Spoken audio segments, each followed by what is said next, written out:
Hi everyone. Today we'll show you how to create clickable buttons and menus in Wix that lead to a gallery or a page on your website. This is a great way to improve navigation and make your site more interactive and user-friendly.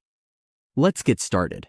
In the Wix editor, all we need to do first is click the Add Element button in the upper left part of the dashboard.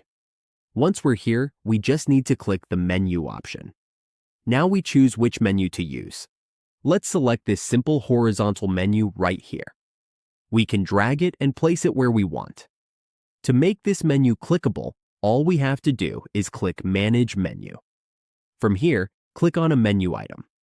For example, if we want the shop item to go to the shop page, we just click on it and then change the link. We can link it to a page, like a category page. Just choose which page to use.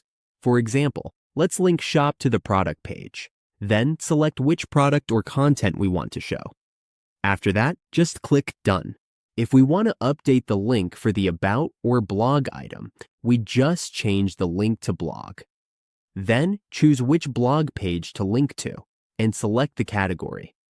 Just set this up so that when someone clicks it, they get taken straight to that page. And that's how we create clickable buttons and menus in Wix that link to any page or gallery. With this simple setup, we can guide visitors smoothly through our website